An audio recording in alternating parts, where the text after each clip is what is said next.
Okay, boys and girls, we're back with part 4, Jack. Now, here's my secret. It is very simple. It is only with one's heart that one can see clearly. What is essential is invisible to the eye. Antoine de Saint Exupéry, The Little Prince.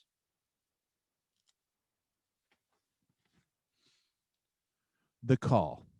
So, in August, my parents got this call from Mr. Tushman, the middle school director. And my mom said, maybe he calls all the new students to welcome them. And dad said, that's a lot of kids he'd be calling. So my mom called back, and I could hear her talking to Mr. Tushman on the phone. This is exactly what she said. Oh, hi, Mr. Tushman. This is Amanda Will returning your call. Pause. Oh, thank you. That's so nice of you to say. He's looking forward to it. Pause. Yes. Pause. Yeah. Pause. Oh, sure. Long pause. Oh, uh-huh. Pause. Well, that's so nice of you to say. Pause. Sure. Oh, wow. Oh, super long pause. I see. Of course. I'm sure he will. Let me write it down. Got it. I'll call you after I've had the chance to talk to him, okay? Pause. No, thank you for thinking of him. Bye bye. When she hung up, I was like, what's up? What did he say? And mom said, well, it's actually very flattering, but kind of sad too. See, there's this boy who's starting middle school this year, and he's never been in a real school environment before because he was homeschooled. So Mr. Tushman talked to some of the lower school teachers to find out who they thought were some of the really, really great kids coming into the 5th grade. And the teachers must have told him you were an especially nice kid, which I already knew, of course. And so Mr. Tushman is wondering if I could count on you to sort of shepherd this new boy around a bit. Like, let him hang out with me? I said. Exactly, said Mom. He called it being a welcome buddy. But why me? I told you, your teachers told Mr. Tushman that you were the kind of kid who's known for being a good egg. I mean, I'm so proud that they think so highly of you. Why is it sad? What do you mean? You said it was flattering, but kind of sad too. Oh, Mom nodded. Well, apparently this boy has some sort of, I guess there's something wrong with his face or something like that. Not sure. Maybe he was in an accident? Mr. Tushman said he'd explain a bit more when you came to school next week. School doesn't start till September. He wants you to meet this new kid before school starts. Do I have to? Well, no, of course not, she said, but it would be the nice thing to do, Jack. If I don't have to do it, I said I don't want to do it. Can you at least think about it? I'm thinking about it and I don't want to do it. Well, I'm not going to force you, she said, but at least think about it some more, okay? I'm not calling Mr. Tushman back until tomorrow, so just sit with it for a bit. I mean, Jack, I really don't think it's that much to ask that you spend a little extra time with some new kid. It's not that he's a new kid, Mom, I answered. He's deformed. That's a terrible thing to say, Jack. He is, Mom. You don't even know who it is. Yeah, I do. I said, because I knew the second she started talking about him, it was that kid named August.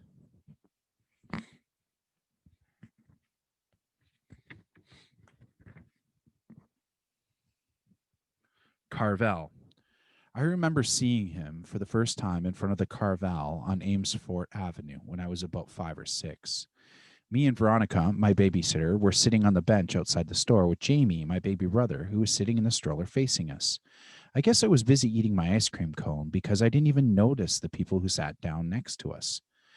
Then, at one point, I turned my head to suck the ice cream out of the bottom of my cone, and that's when I saw him. August. He was sitting right next to me. I know it wasn't cool, but I kind of went, ugh, when I saw him because I honestly got scared. I thought he was wearing a zombie mask or something. It was the kind of you say when you're watching a really scary movie and the bad guy like jumps out of the bushes. Anyway, I know it wasn't nice of me to do that. And though the kid didn't hear me, I know his sister did. Jack, We have to go, said Veronica. She had gotten up and was turning the stroller around because Jamie, who had obviously just noticed the kid too, was about to say something embarrassing. So I jumped up kind of suddenly, like a bee had landed on me, and followed Veronica as she zoomed away. I could hear the kid's mom saying softly behind us, "Okay, guys, I think it's time to go." And I turned around to look at them one more time.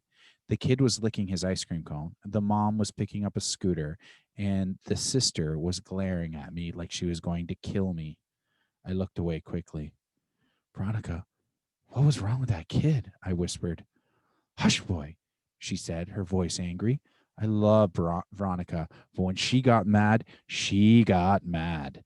And meanwhile, Jamie was practically spilling out of the stroller trying to get another look at Veronica, pushing and as he pushed away. But Veronica, said Jamie. You boys were very naughty, said Veronica as soon as we went further down the block, staring like that. I didn't mean to, I said. Veronica, said Jamie. Us leaving like that, Veronica was muttering. Oh, Lord, that poor lady. I tell you, boys, every day we should thank the Lord for our blessings. You hear me? Veronica, what is it, Jamie?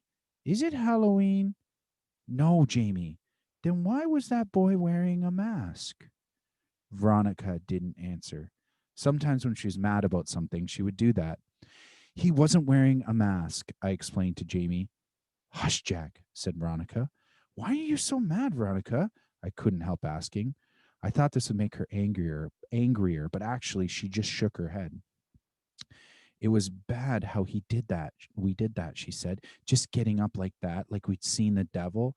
I was scared for what Jamie was going to say, you know. I didn't want him to say anything that would hurt that little boy's feelings, but it was very bad, us leaving like that. The mama knew what was going on. But we didn't mean it, I answered. Jack, sometimes you don't have to be mean to hurt to someone or to hurt someone to hurt someone. You understand?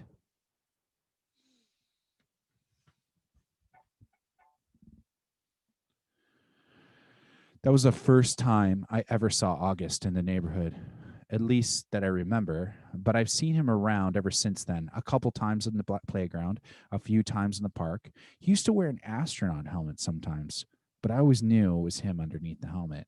All the kids in the neighborhood knew it was him. Everyone has seen August at some point or another. We all know his name, though he doesn't know ours. And whenever I've seen him, I try to remember what Veronica said. But it's hard. It's hard not to sneak a second look. It's hard to act normal when you see him.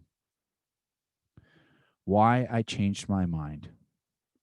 Who else did Mr. Tushman call? I asked Mom later that night. Did he tell you? He mentioned Julian and Charlotte. Julian, I said. Oh, why Julian? You used to be friends with Julian. Mom, that was like in kindergarten. Julian's the biggest phony there is, and he's trying so hard to be popular all the time. Well, said Mom, at least Julian agreed to help this kid out. You got to give him credit for that. I didn't say anything because she was right. What about Charlotte? I asked. Is she doing it too? Yes, Mom said. Of course she is. Charlotte's such a goody two shoes, I answered. Boy, Jack, said Mom, you seem to have a problem with everybody these days. It's just, I started. Mom, you have no idea what this kid looks like. I can imagine. No, you can't. You've never seen him. I have. It might not even be who you're thinking it is. Trust me, it is. And I'm telling you, it's really, really bad. He's deformed, Mom. His eyes are like down here. I pointed to my cheeks. And he has no ears. And his mouth is like. Jamie had walked into the kitchen to get a juice box from the fridge. Ask Jamie, I said. Right, Jamie? Remember that kid we saw in the park after school last year? The kid named August, the one with the face? Oh, that kid, said Jamie, his eyes opening wide. He gave me a nightmare. Remember, Mommy, that nightmare about zombies from last year? I thought that was from watching a scary movie, answered Mom. No, said Jamie, it was from seeing that kid. When I saw him, I was like, ah, and I ran away. Wait a minute, said Mom, getting serious. Did you do that in front of him? I couldn't help it, said Jamie, kind of whining. Of course you could help it, Mom scolded. Guys, I have to tell you, I'm really disappointed by what I'm hearing here. She looked like how she sounded. I mean, honestly, he's just a little boy, just like you. Can you imagine how he felt to see you running away from him, Jamie, screaming? It wasn't a scream, argued Jamie. It was like a ah, and he put his hands on his cheeks and started running around the kitchen. Come on, Jamie, said Mom angrily. I honestly thought both of my boys were more sympathetic than that. What's sympathetic? Said Jamie, who was only going into the second grade. You know exactly what I mean by sympathetic, Jamie, said Mom. He's so ugly, Mommy, said Jamie. Hey, Mom yelled. I don't like that word, Jamie. Just get your juice box. I want to talk to Jack alone for a second. Look, Jack, said Mom as soon as he left. I knew she was about to give me a whole speech. Okay, I'll do it, I said, which completely shocked her. You will? Yes. So I can call Mr. Tushman? Yes, Mom. I said yes. Mom smiled. I knew you'd rise to the occasion, kiddo. Good for you. I'm proud of you. Jackie, she messed up my hair. So here's why I changed my mind. It wasn't so I wouldn't have to hear my mom give me a whole lecture, and it wasn't to protect this kid August from Julian, who I knew would be a jerk about the whole thing. It was because when I heard Jamie talking about how he had to run away from August, going, I suddenly felt really bad. The thing is, there are always going to be kids like Julian who are jerks.